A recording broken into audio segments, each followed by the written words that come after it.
नमस्कार दोस्तों, कहानियों की दुनिया में आपका स्वागत है। दोस्ती एक ऐसा रिश्ता जो खून के रिश्तों से भी गहरा हो सकता है। आज की कहानी भी एक ऐसी ही दोस्ती की है। एक दोस्त जिसने उसकी जिंदगी के सबसे खूबसूरत लम्हों को जीने का मौका दिया। लेकिन क्या सच में वो दोस्त थी या फिर अनदेखी दुआ? तैयार हो जाइए इस दिल छू लेने वाली कहानी के लिए। आइए सुनते हैं। अनदेखी दुआ। 21 साल की माया अपनी नानी के पास दार्जिलिंग में छुट्टियां बिताने आई थी। वो एक खूबसूरत विंटेज कॉटेज में रह रही थी। हर दिन दादी के हाथ का बना अलग अलग स्वादिष्ट खाना खाती, प्रकृति के करीब समय बिताती और सुबह सुबह जॉगिंग पर भी जाती। उसे खिड़की के पास बैठकर बाहर के नज़ारे देखना, किताबें पढ़ना और बस शांत माहौल में खो जाना बहुत पसंद था। माया के माता पिता अक्सर झगड़ते रहते थे और उसे समय नहीं दे पाते थे। दोस्त भी नहीं थे उसके पास, और जिन दोस्तों पर उसने भरोसा किया उन्होंने उसे धोखा दे दिया था। इसी वजह से माया अक्सर उदास रहने लगी थी। उसे सुकून सिर्फ अपनी नानी के पास मिलता था, इसीलिए वो हमेशा उनके पास छुट्टियों में आकर रहना पसंद करती थी। एक रात माया ने अपने पड़ोस में हो रही पार्टी में हिस्सा लिया। वहाँ उसने कुछ नए दोस्त बनाए, लेकिन उसे भीड़भाड़ ज़्यादा पसंद नहीं थी। अकेले प्रकृति के बीच रहना, नानी की कहानियाँ सुनना, उनके हाथ का बना खाना खाना, यही सब उसे आनंद देता था। फिर एक दिन उसकी मुलाकात राजू नाम के 12 साल के लड़के से हुई। राजू बहुत चुलबुला और बातूनी बच्चा था। धीरे धीरे दोनों अच्छे दोस्त बन गए। माया उसके परिवार से मिली, जहाँ सबने उसे बहुत प्यार दिया। परिवार से मिलने के बाद राजू उसे अपनी बहन की कब्र पर ले गया। उसने बताया कि उसकी बहन एक एक्सीडेंट में चल बसी थी। लेकिन आगे जो उसने कहा उसे सुनकर माया हैरान हो गई। मेरी दीदी अब भी मुझे मिलने आती है। माया ने उसकी बात को नकार दिया और समझाया, मरे हुए लोग वापस नहीं आते राजू, हमें उनकी आत्मा की शांति के लिए प्रार्थना करनी चाहिए। माया ने नरम लहजे में कहा, बस भगवान से दुआ करो कि तुम्हारी दीदी जहाँ भी हो वहाँ वो खुश रहे। जो भी उनकी अधूरी ख्वाहिशें थी वो पूरी हो जाए। उसकी आंखें हल्की नम हो गई थी। उसने कहा कि वो बहुत कम उम्र में चली गई थी। उनकी जिंदगी अभी शुरू ही हुई थी, लेकिन किस्मत ने उन्हें हमसे छीन लिया। उन्हें भी जीने, खुश रहने, सपने देखने का हक था, और हमें उनके लिए रोने के बजाय दुआ करनी चाहिए कि भगवान उन्हें वो सब कुछ दे जो इस दुनिया ने उनसे छीन लिया था। लेकिन फिर भी राजू बार बार यही बात दोहरा रहा था कि मुझे दीदी दिखती है, जिससे माया को गुस्सा आ गया और उसने उसे डांट दिया। इस घटना के बाद दोनों 2 दिन तक नहीं मिले। ऐसे ही एक ठंड की रात माया बगीचे में झूले पर बैठी थी। नानी ने उसे कहा, अंदर आ जाओ, अंधेरा हो गया है। लेकिन जब वो अंदर जाने के लिए मुड़ी, तभी उसे एक लड़की की हंसी सुनाई दी। यह हंसी बहुत खूबसूरत थी, लेकिन साथ ही साथ अजीब भी थी। माया ने उस हंसी का पीछा किया और चलते चलते मॉल रोड तक पहुंच गई। तभी उसे एहसास हुआ कि वो घर से बहुत दूर आ चुकी थी। अब रास्ता सुनसान और डरावना लग रहा था। तभी उसने देखा कि एक आदमी उसे घूर रहा है और धीरे धीरे उसकी तरफ बढ़ रहा है। माया बहुत डर गई। उसकी आंखों से आंसू आने लगे। माया डरकर भागी, एक लैंप पोस्ट के नीचे जाकर खड़ी होकर हाँफने लगी। तभी उसे अपने कंधे पर एक ठंडा हाथ महसूस हुआ। वो डर के चीख पड़ी, लेकिन पीछे मुड़ी तो वहाँ एक सुंदर करीबन 20-21 साल की लड़की खड़ी थी। लड़की ने मुस्कुराकर पूछा, क्या हुआ, तुम ठीक हो? माया को सुकून मिला और उसने उस लड़की को पूरी बात बता दी। लड़की ने कहा, डरो मत, मैं तुम्हें तुम्हारे घर छोड़ दूंगी, चलो मेरे साथ। रास्ते में दोनों ने खूब बातें की। माया ने उसका नाम पूछा तो लड़की ने मुस्कुराकर जवाब दिया, तुम जो चाहो मुझे बुला सकती हो। वैसे भी हम दोस्त एक दूसरे को उनके नाम से कहाँ बुलाते हैं, हम तो हमेशा दोस्तों को निकनेम्स देते हैं। तुम चाहे मुझे कोई भी निकनेम दे दो। माया ने कहा कि तुम मेरे लिए खास हो, मैं तुम्हें दुआ नाम देती हूँ। उसने पूछा, दुआ क्यों? माया हल्की मुस्कान के साथ बोली, जब मैं अपने घर से निकली थी तो मैंने भगवान से एक दुआ मांगी थी।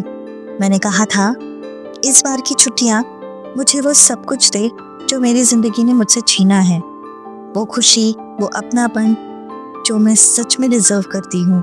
जैसे किसी प्यासी जमीन को पहली बारिश की बूंदें मिलती है, वैसे ही माया को इस सफर में वो एहसास मिले जिनकी उसे बरसों से तलाश थी। धीरे धीरे माया और दुआ की दोस्ती गहरी होती गई। दुआ माया की सबसे अच्छी दोस्त बन गई। माया उसे अपनी जिंदगी की सारी बातें बताती थी, अपने माता पिता के झगड़े, दोस्तों का विश्वासघात और राजू की बहन की भी कहानी उसने उसे बताई। राजू ने कई बार माया को इस दौरान देखा, लेकिन जब भी माया उससे दिखती तो उसे उसका व्यवहार अजीब लगता। एक दिन माया और दुआ शॉपिंग के लिए निकली।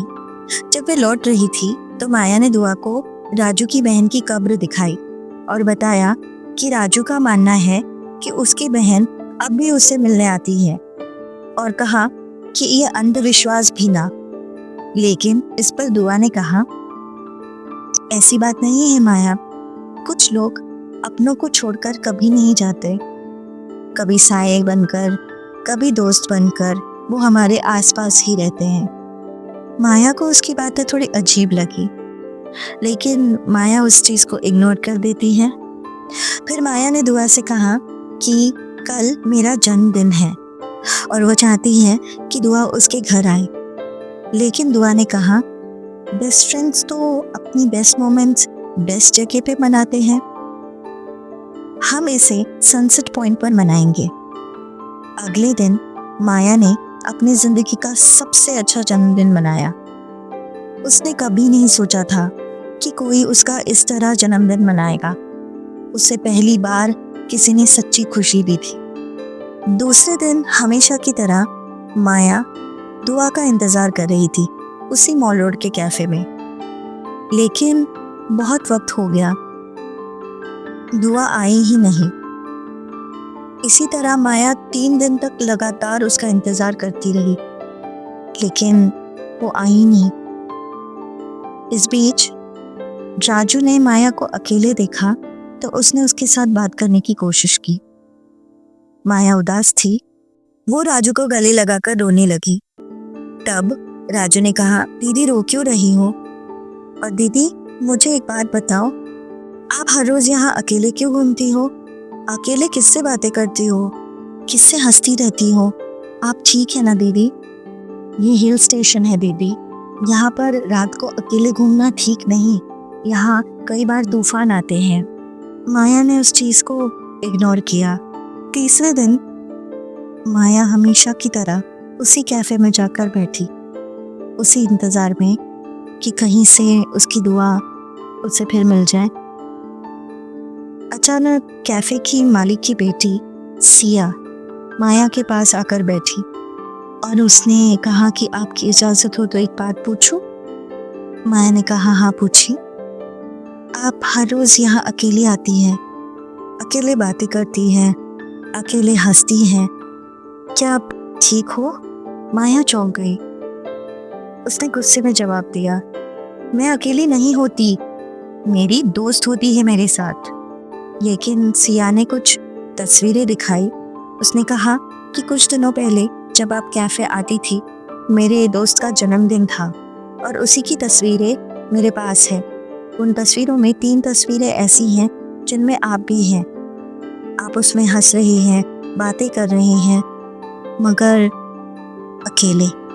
माया सदमे में आ गई। माया रोने लगी। माया रोते रोते गुस्से से उस कैफ़े से निकल गई। सिया ने उसका पीछा किया, उसे रोका और कहा, प्लीज़ रुको, मेरी बात सुनो, तुम क्यों उदास हो? माया रोने लग गई और कहा कि मैं पागल नहीं हूँ। आज एक छोटा बच्चा भी मुझे यही कह रहा था, फिर आप भी मुझे यही कह रही हो, और वो तस्वीरें, उनमें मैं अकेले कैसे हो सकती हूँ? माया बहुत रोने लगी। सिया ने उसे एक बेंच पर बिठाया, उसे पानी पिलाया और कहा कि प्लीज आप शांत हो जाइए, क्या हुआ है। माया ने रोते रोते उसको जो भी इतने दिनों में बीता वो सब कुछ शेयर किया। ये सब सुनने के बाद सिया ने अपना पर्स खोला, पर्स में से एक फोटो निकाली जिसमें सिया के साथ 2 और लड़कियां थी। एक लड़की तो अनजान थी, मगर एक लड़की को देखकर माया चौंक गई। वो एक खूबसूरत लड़की वही थी, दुआ। माया खुशी से चिल्लाई, उसने कहा यही है दुआ। लेकिन सिया ने जवाब दिया, ये दुआ नहीं है, ये पायल है, ये मेरी क्लासमेट थी, और आप जिस लड़के राजू की बात कर रहे हो ये उसकी बहन। माया सदमे में थी। सिया ने उसे बताया कि 2 साल पहले पायल सनसेट पॉइंट से गिरकर मर गई थी। वो बहुत होशियार और खूबसूरत लड़की थी, लेकिन नसीब ने उसके साथ अन्याय किया। एक दिन जब वो अपने परिवार के साथ सनसेट पॉइंट घूमने गई थी, उसका पैर फिसल गया और वो नीचे खाई में गिर गई। ये सब सुनने के बाद माया अचंभे में पड़ गई। उसे समझ नहीं आ रहा था ये सब क्या हो रहा है। सिया वहां से चली गई, लेकिन अभी भी उसी हालत में थी। अब माया को समझ आ गया कि राजू सच कह रहा था और दुआ दरअसल पायल थी, जो राजू की बात को सही साबित करने आई थी। शायद मैंने उसका नाम सही रखा था। वो सच में मेरी मांगी हुई दुआ ही तो थी, जिसने मेरी छुट्टियों को प्यार और दोस्ती से भर दिया, जिसकी मेरी जिंदगी में बहुत कमी थी। माया की आंखों से आंसू रुकने का नाम नहीं ले रहे थे। वो दौड़कर घर गई, उसने दादी को गले से लगाया और सब कुछ बता दिया। अगले दिन वे दोनों, दादी और माया, राजू के घर गए और उसके माता पिता से मिले।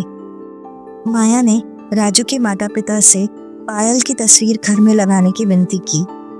माया को यकीन था कि पायल आज भी प्यार की तलाश में भटक रही थी। छुट्टियां खत्म हो गई। अब माया के जाने का वक्त आ गया। अगले दिन जाते समय माया ने पायल की कब्र पर पीले फूल और एक केक का स्लाइस रख दिया और कहा, मेरी दुआ, ये हमारी दोस्ती के नाम।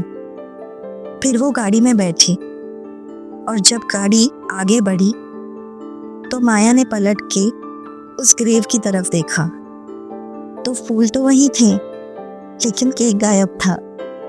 माया मुस्कुरा दी। इसका मतलब दोस्ती कबूल।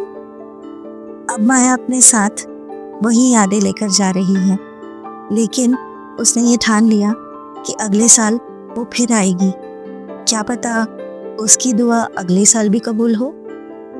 दोस्तों, आशा करती हूँ ये कहानी आपको पसंद आई हो। क्या आपको कभी ऐसा एहसास हुआ है कि कोई अनदेखी शक्ति आपकी ज़िंदगी में किसी को भेजती है, आपको वो देने के लिए जिसकी आपको सबसे ज़्यादा ज़रूरत है? अपनी राय हमें कमेंट में ज़रूर बताइए। अगर आपको ये कहानी पसंद आई हो तो वीडियो को लाइक करें, अपने दोस्तों के साथ शेयर करें और चैनल को सब्सक्राइब करके हमारी कहानियों के इस सफ़र का हिस्सा बने। अगली बार फिर मिलेंगे एक नई दिल छू लेने वाली दास्तान के साथ। तब तक के लिए खुश रहिए और अपनी दुआओं पर भरोसा रखिए।